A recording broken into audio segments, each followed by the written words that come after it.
back to the Happy Hour, guys, featuring myself, Jimmy Ludwig, and Mark Aldrich, and we are back in Montana to answer this very important question. What's the big deal with hops? Obviously, they're important to the beer-making process. Obviously, they're very, very important to the American beer-making process. But thanks to the good folks at Glacier Hops Ranch, just outside of Whitefish, Montana, we're going to learn a whole lot more about hops today. So buckle your seatbelts, let's get green. But first, let's get gold. Who's your puppies? Hops are the flowers or the seed cones of the Humulus lupulus plant. This plant is a vine that can grow like crazy if the weather is good. And the hops, man, look at them. Seed cones. They look like little green pine cones. And they smell amazing. I'm Tom Britz. I'd like to welcome you to Glacier Hops Ranch in Whitefish, Montana. So we've talked a lot in the show about beer making, beer process, but what we've never done is gone to places where the ingredients actually come from. And this is a big day for us. It's the first time we've ever been to a hops farm. You guys are kind of new. You're just getting out of the gate here, is that right? This is our third year of propagation. We started out just in the research mode. Well, Montana is probably now, I think, third or fourth largest per capita in terms of the number of breweries. I know when I got started back in 2012, there were 33 craft breweries in the state. And today it's like 58 with, I think, 3 more in planning. The use of hops in the brewing process can put all kinds of flavor into beer. Bitter, zesty, citrus, and in different combinations, well, let's just say that there's a high chance that your brain might just explode from flavor.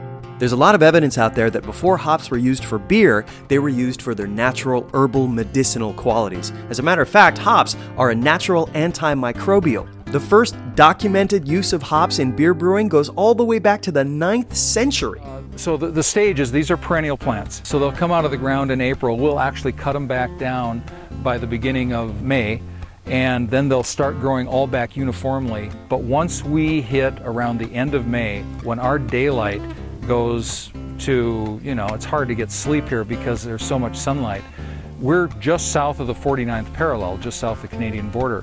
And that's the magic in hops. We are at exactly the same latitude here as the famed Hallertau region in Germany, where hops have been growing continuously since 736 centuries, AD. yeah. Exactly. So they know a thing or two there. Bet you didn't know that when British beer was being shipped to India back in the colonial days, a lot of times it would spoil going all the way south around the Cape of Good Hope and then back up into India. So somebody had the idea to add a lot of hops to a pale ale one day. They sent that beer all the way to Bombay, and it didn't spoil. Thus, a highly hopped pale ale became known as an India Pale Ale, or IPA, which is by far the most popular style of American craft beer today. As we pass by each one of these identification cards, Liberty, Cascade, Chinook, each one of these hops, as we pass by them, all I can think of is IPA. I just think of the wonderful, awesome beer that I would drink with these incredible fresh ingredients. That's the other thing. You're able to deliver fresh hops to these our brewers, local brewers, yeah. which is a huge deal. And with hops, with certain kinds of beer, freshness counts. That's why during the fall, during hop harvest, you will see fresh hop or wet hop beers. These are beers that are made with hops that have just been pulled off the vine and used in the brewing process. Most of the time, hops are pulled off the vine and what is called pelletized. First, they're dried out so they don't rot, and then they're smushed down into pellets that then can be chilled and sent all over the world to use in everybody's beer. And that's amazing, but the fresh stuff is generally the best stuff. Because once you pick the plant, the cones, which are just flowers, if you don't put them into a fresh hop ale within 24 hours, or put them into a dryer, they start to compost. So you have to decide where they're going to go. There is a real logistical issue at harvest. Sure. And if you watch our show, and we know that you do on a very regular basis, you know that there is a global explosion in the taste for craft beer.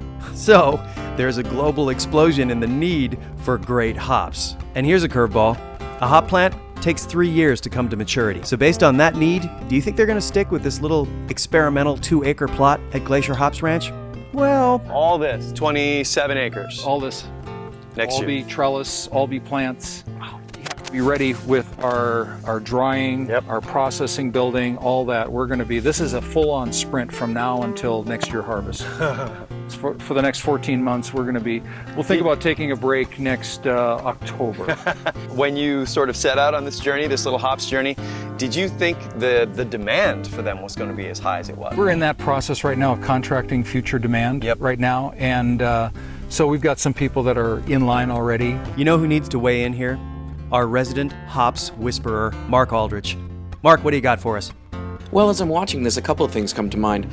First of all, we've seen so many of the positive effects of the craft brewing explosion. Less desirable neighborhoods being turned around by craft brewers moving in. And here we have yet another example of hops farms becoming a growth industry where there was none before. So craft beer and the demand for hops is creating a new industry and a new outlet for farmers around the country. But also, it's an example to me of how the craft beer drinker's palate has expanded. It's not enough anymore to just say, I want a hoppy beer. That could mean so many different things. So it's not just hoppy, but it's piney, it's resinous, it's tropical, it's got notes of citrus, it's got notes of grapefruit. There are over 120 different varieties right now of hops, and it's increasing every day with new experimental hops. So I'm fascinated to see where this goes, and I can't wait to taste it. These plants are incredibly, they're not easy to harvest. It's not easy to get those cones off the plants so that you can make use of them in beer, because the vines are incredibly tough. They have a sort of a serrated Razor edge. Yeah, they'll kind of tear the skin right off you. So you have to have some pretty specialized equipment in order to process this stuff. So one thing that's important, and I think it's going to become very important for the Glacier Hops Ranch, is how you guys are drying the product. An artisan sort of slow, low temperature dried hop. That's going to make a difference over a higher temperature dried hop, and people are going to be looking for that. So that might be one of the things you guys get known for. We'll be different from that.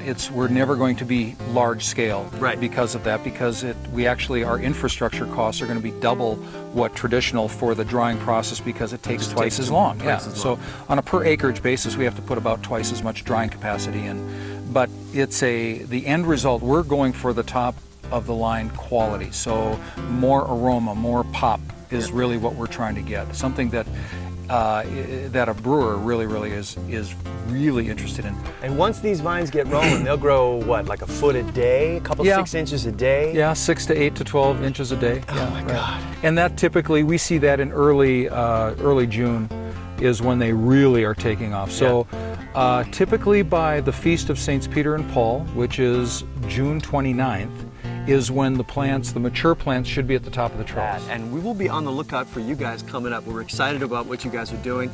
Best of luck with your big cultivation that's coming up.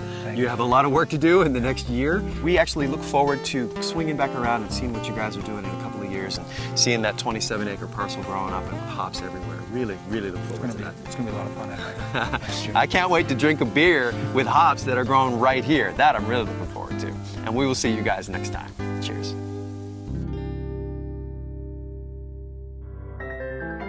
Folio Group. Theatrical media. Oh, you're such good boys. So, you guys fly out tomorrow?